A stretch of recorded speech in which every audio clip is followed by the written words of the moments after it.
What's up, Zox fam? We're back with some more Sword of Convallaria. Now, we're going to be getting into some unit builds. Now, I know a lot of you guys have been, asking about different units. I'm going to try to get out videos for each unit that I actually am using. Once we get closer to the official launch, though, we obviously will be throwing out a crap ton of unit build videos because I will have more accessibility, right? But we're going to be jumping into this first one with GUZMAN, and then we'll be trickling down into some other units. So with that, we're going to go ahead and jump into his kit. What he's going to be geared as to kind of give you guys an idea as to why, right? Now, the first thing is that we'll just start off with his gear just to kind of get that out of the way. Now, I'm using this SSR piece on him. Now, there's obviously other pieces that you can utilize, but I figured I might as well just emphasize this, kind of as far as for people that have been playing. This is ultimately the piece that you want for him, or at least one of the options. I would say this one I like because if the opponent's HP is less than his, he actually deals 10% more damage to them, and then he's also able to restore 20% of his HP every 3 turns from this. So it is a really great weapon for the mechanics that are in his kit. Then with the hat, you're also going to be able to gain some sort of immunity from this, and then as well as you're going to also have a magic damage increase of 3%. And then with this artifact, this one is actually going to just reduce damage by 10%, right? Very simple. Obviously, looking for like different substats for him, it's going to vary. You definitely want some damage, HP values. Those things are going to be really nice for him because he is going to be honestly kind of going around just murdering stuff. Like even if he dies, we'll kind of get into the gimmick of his kit. That's still going to be okay, right? Because getting into his trait, what exactly does his trait do? His trait is actually very unique. So when he is in this state of hurt/strong, his attack is increased by 10%. And then when he's in the near death state, his attack is actually increased by a additional 20%. And then when he is defeated, he becomes a shape. And this is a unique special status that he has. And if he's not killed within a certain amount of time, he can actually re-enter the battle completely. And the skills cooldown is then reset, so he can then reuse it again. Now, the defense is reduced by 50%, lasting until the end of the battle, and it can be activated up to once per turn, right? Now, with that, that's going to pretty much make him like your, not necessarily a reviver unit, but he can revive himself, which is very powerful, right? Now, as far as the abilities that I'm using on him, the ability I'm starting out with, and it's just this basic, which is a 100% slash damage. Not really too like crazy, it's just him hitting you basically for 100% slash damage, exactly what it says. Now, as far as the skills, now we're trying to get into some more intricate stuff. I think we'll actually start with a level 1, just to kind of start out from there, because you might not necessarily have the unit up to that point yet.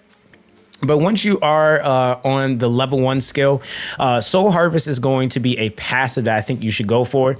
So if the enemy has been defeated during this action, 20% of your health and 1 energy point will be restored at the end of an action. So that's a really like good skill to pick along the line of the tree. Now going into the level 3 skill, because keep in mind level 2 is going to be just basic abilities, and then 3 is going to give you more skills, and I'll show you guys my tree as well. But Shake the Ground is also going to be an excellent ability, which is going to be this one.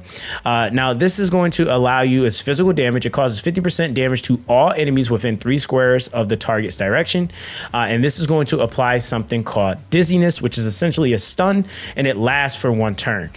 So that's going to allow you to kind of have some CC control during the duration of any fight that you have, and it is a straight radius 3 tiles ahead, right?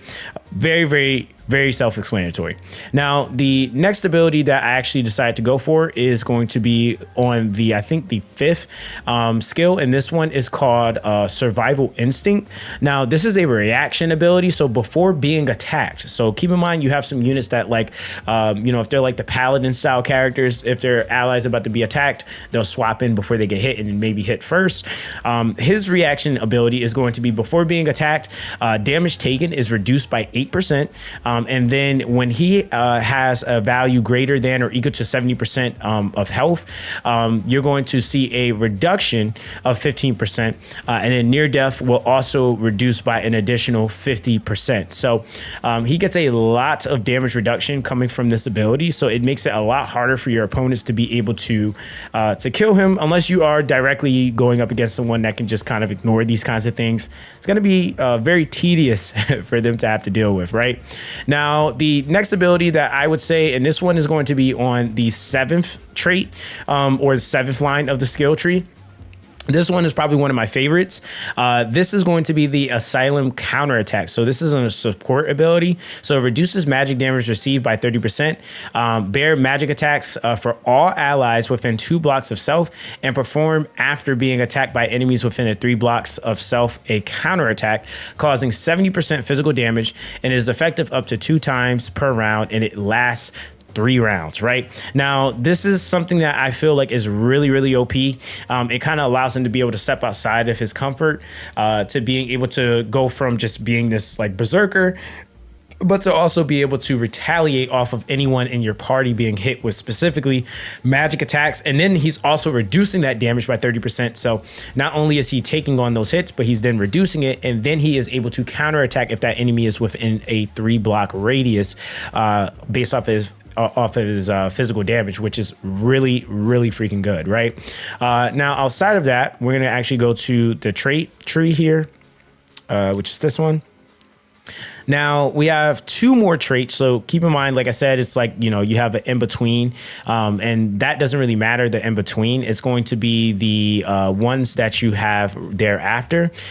So the very first one that I would say you're probably going to want to get is actually going to be this one right here. And this one is actually going to be quite unique for the character, because it's going to be an armor piercing strike. So it actually makes his basic attack. So it becomes his basic attack essentially. But this is later on, so you're not going to get that right away. But it causes 100% damage to the enemy, and then causes 100% damage to the enemy, or to the target and the enemy. Physical defense is reduced, and their magic defense is also reduced as well, and that lasts for 2 turns, right? Now, outside of that, the very, very last ability here that you want to make sure you snag is going to be the Extremely Black Blade. Now, this ability is going to be here on the right side. Now, the Extremely Black Blade is the like ultimate ability that you want. Every character has a ultimate ability that you want, but for him, I think that this one kind of goes crazy, and that's the one that I'm going to be working myself up to.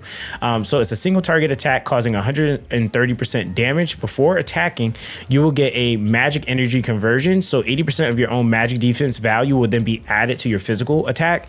And then you'll also have something called will. So when in an injured state, magic defense will be increased by 50%, and that will last for 2 turns. So it just makes him extremely, extremely strong.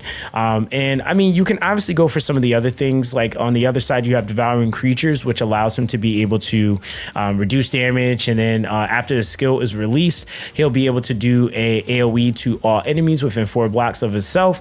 And before attacking, it will cause 20 damage, and also a life drain as well. And that will be for 1 turn. So it's still a pretty solid skill, but I personally feel like for this specific build I'm rocking, it's allowing him to clap content quite well. But once I get to this 9 and then of course 11, that's really going to open up a lot for what he's able to do currently.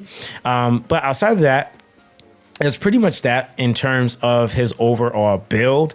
Again, I'll probably have more content like showcasing him and stuff like that, because stamina is unfortunately kind of scarce. So not really just able to just go and show off everything like I really want to, especially being free to play. But at least kind of give you guys a generalized idea of like why you want to kind of focus certain things. I feel like it's going to be very helpful. And you'll see in combat. Of course, if you guys do want to see some gameplay, more gameplay of him, just let me know in the comment section down below. But that's overall going to be that for the GUZMAN. Again, guys, let me know what you guys think. Everyone, stay blessed, and yeah, stay charged up.